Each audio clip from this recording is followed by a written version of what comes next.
Hello बच्चों, आज हम आपके लिए पॉलिनोमियल क्लास 10 का पार्ट 2 लेकर आए हैं। लास्ट पार्ट में हमने पढ़ा था पॉलिनोमियल्स होता क्या है और पॉलिनोमियल्स की कितनी टाइप्स होती है, पॉलिनोमियल्स को हम कैसे कैसे डिफ्रेंशिएट कर सकते हैं, कितने तरह के टाइप्स होती है। उसके बाद हमने पॉलिनोमियल्स की जो वैल्यूज़ होती है किसी पर्टिकुलर वैल्यू के पर, उसकी हमने वैल्यू देखी थी। आज हम उसके आगे पढ़ेंगे। तो आज हम आगे पढ़ेंगे उसका जो पहला पहला जो टॉपिक है वो क्या है, हमारा जनरल फॉर्म। क्या है? General form. General form of polynomials.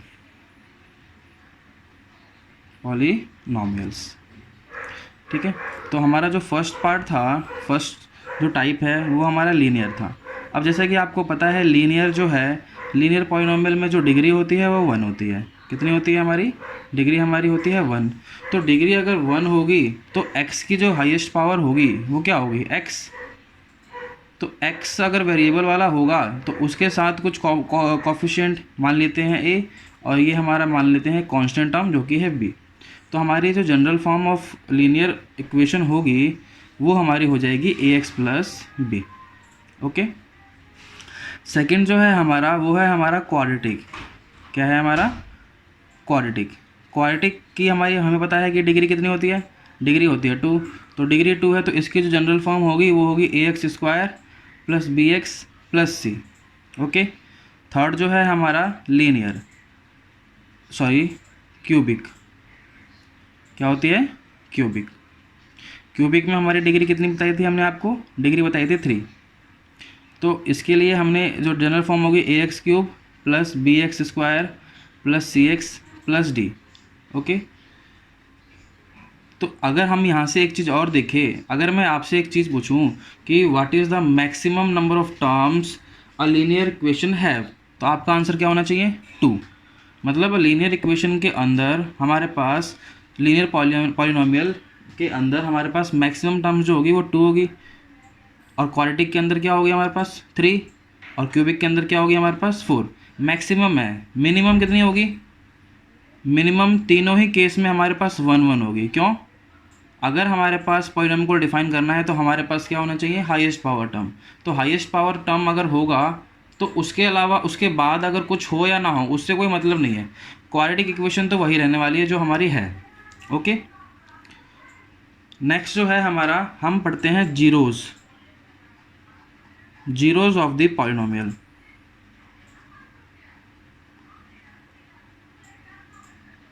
Okay. तो जैसा कि हमने लास्ट क्लास में हमने पढ़ा था, क्या पढ़ा था कि अगर हमारे पास मान लीजिए पी एक्स अगर ये है, क्या है? 2x square plus 3x plus 9। ठीक है। हमने यहाँ पर x की वैल्यू 2 पर इस पॉलिनोमियल की वैल्यू लगानी थी। तो हमारे पास p ऑफ 2 क्या आया था? p ऑफ 2 आया था 2 इंटू 2 का स्क्वायर प्लस 3 इंटू 2 प्लस 9।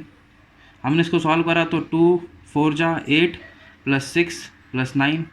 तो answer is 15 plus 8 is equal to 23। ये हमारी पी एक्स की वैल्यू 2 पर आई है। लेकिन अब हम क्या पढ़ रहे हैं? हम पढ़ रहे हैं जीरोस। जीरोस का मतलब क्या है कि the value of the function polynomial becomes zero. मतलब क्या है कि हमको वो वैल्यूज़ ढूंढनी है, किसकी? वेरिएबल की। मीन्स वेरिएबल की वो वैल्यूज़ जिसके लिए हमारी दी गई पॉलिनोमियल की वैल्यू क्या बन जाए? जीरो।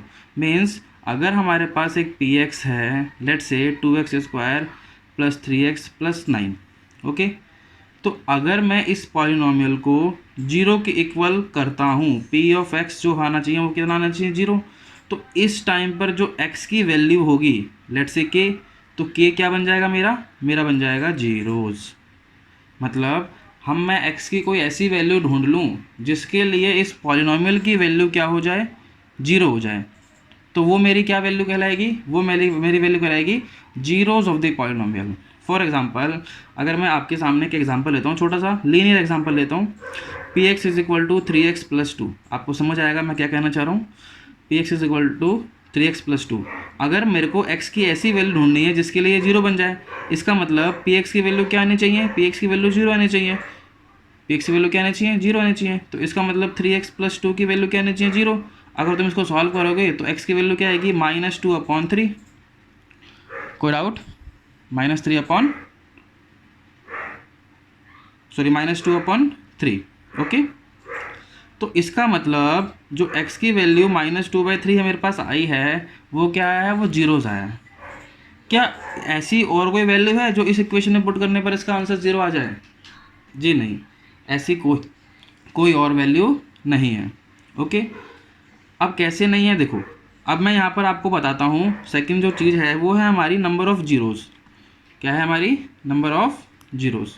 ओके, तो नंबर ऑफ़ जीरोज़, देखो नंबर ऑफ़ जीरोज़ जो है वो डिपेंड करेगा हमारे इक्वेशन पर। लेट्स से अगर पी एक्स है, पी एक्स अगर लीनियर हुआ तो इसकी डिग्री जो है वो क्या होने वाली है, वो 1 होने वाली है। अगर डिग्री 1 होने वाली है तो इसके जो नंबर ऑफ़ रूट्स होंगे, नंबर ऑफ़ रूट्स बोलो या नंबर ऑफ़ जीरोस बोलो, वो भी 1 होगा। मतलब मेरे पास सिर्फ और सिर्फ ऐसी एक ही वैल्यू होगी जिसके लिए फंक्शन की वैल्यू क्या आ जाए, 0 आ जाए। कोई डाउट? सेकंड है, अगर मेरे पास पी एक्स जो है वो क्वाड्रेटिक होगा, तो क्वाड्रेटिक की जो डिग्री होती है वो क्या होती है, डिग्री होती है 2।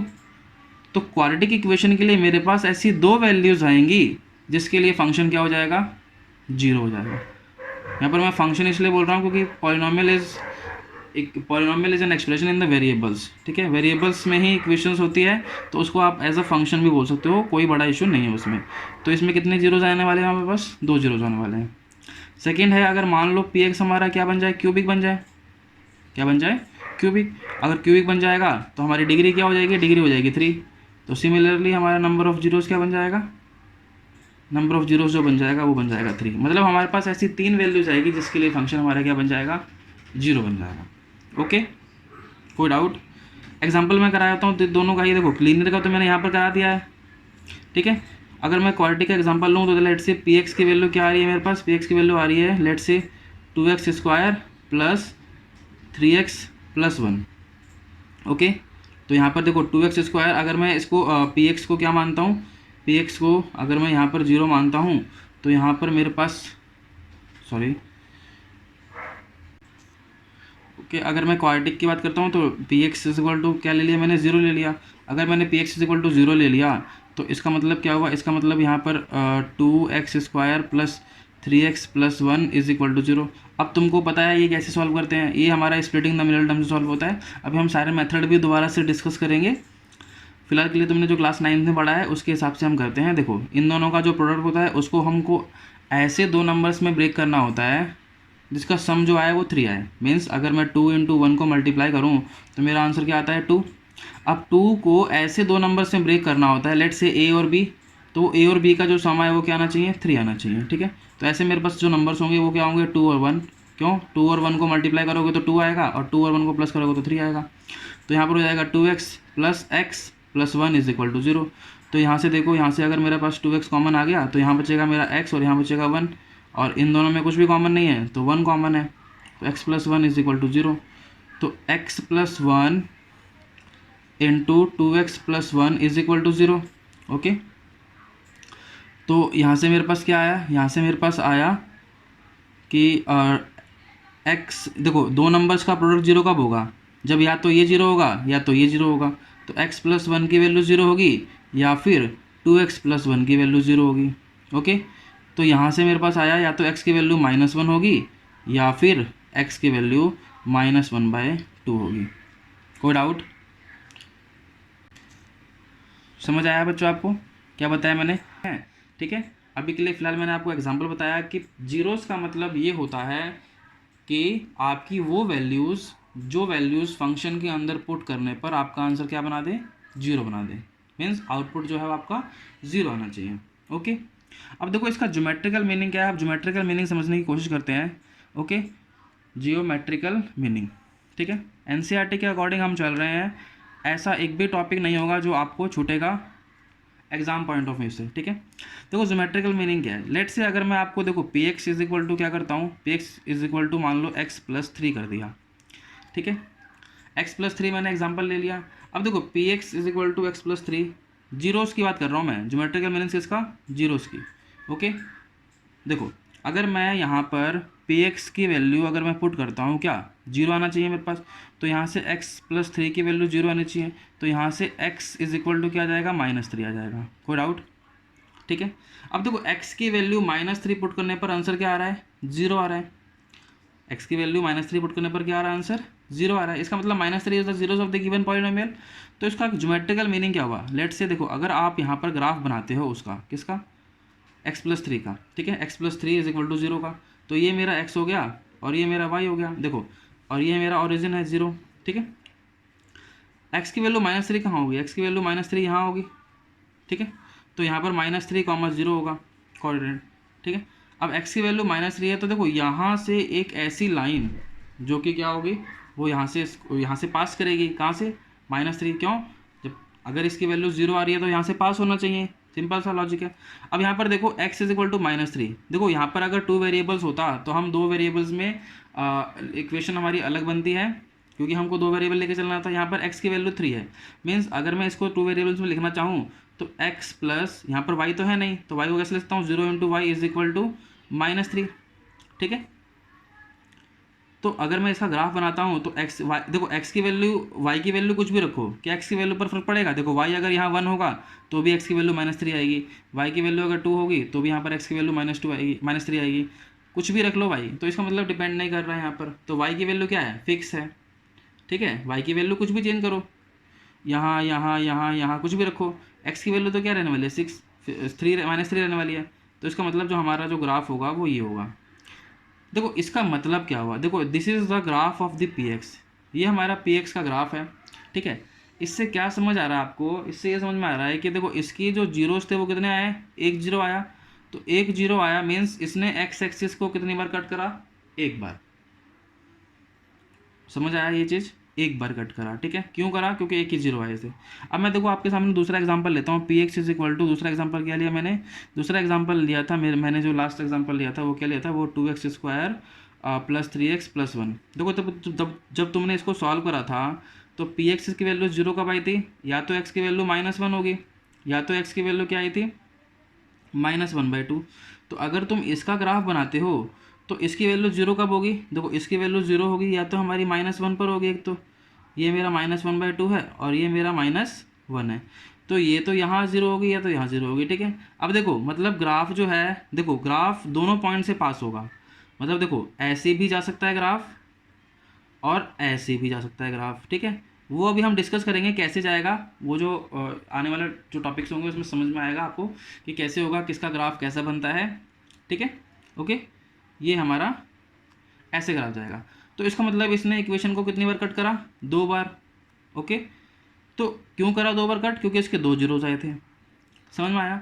तो ज्योमेट्रिकल मीनिंग से हमको क्या समझ आ रहा है, हमको ये समझ में आ रहा है कि ज्योमेट्रिकल मीनिंग हमको ये बताता है कि जिस वेरिएबल में हमारी इक्वेशन होगी उस वेरिएबल मीन्स अगर हमारी इक्वेशन जो है ये एक्स में है ना, तो ये एक्स एक्सिस को कितनी बार कट करेगा, ये बताएगा कौन, हमारा जीरोस बताएगा। कौन बताएगा, जीरोस। मीन्स अगर 1 0 होगा तो ग्राफ 1 बार कट करेगा, 2 0 होंगे तो ग्राफ 2 बार कट करेगा, 3 जीरोस होंगे तो ग्राफ को 3 बार कट करेगा, मतलब एक्स एक्सिस को 3 बार कट करेगा। कोई डाउट, ठीक है। अगर आपको इस रिगार्डिंग दिस टॉपिक, देखो ये हमारे कंसेप्ट की वीडियो चल रही है, अगर आपको इसमें किसी भी तरह का कोई भी डाउट आता है तो या तो आप हमें कमेंट कर सकते हो, या तो हमने जो आपको ईमेल आईडी दे रखी है आप उसमें आपको मेल कर सकते हो। अब आपको 24 या 48 आवर्स के बीच में आपको हम रिवर्ट बैक करेंगे, ओके। किसी भी तरह का कोई भी डाउट नहीं होना चाहिए। मैं आपको इसके क्वेश्चंस भी कराऊंगा, फिलहाल मैं आपको कंसेप्ट पढ़ा रहा हूँ, तो पहले आप कंसेप्ट जान लो, उसके बाद हम आपको इससे रिगार्डिंग जितने भी क्वेश्चंस बन सकते हैं मैं वो सारे क्वेश्चंस कराने की कोशिश करूँगा, ओके। अभी के लिए इतना ही, बाकी जो हम बच गए इसके अंदर जो कंसेप्ट वो हम नेक्स्ट पार्ट में लेकर आएंगे आपके लिए। अभी फ़िलहाल के लिए आपको जो पढ़ाया गया है वो अच्छे से आप एक बार रिवाइज कर लीजिए, गो थ्रू कर लीजिए, और कोई भी डाउट किसी भी तरीके का आता है तो दी गई ईमेल आईडी पर आपको हमें कनेक्ट कर सकते हो, और या फिर कमेंट सेक्शन में पूछ सकते हो, हम आपको जल्दी से जल्दी रिप्लाई करने की पूरी कोशिश करेंगे, ओके। थैंक यू बच्चों।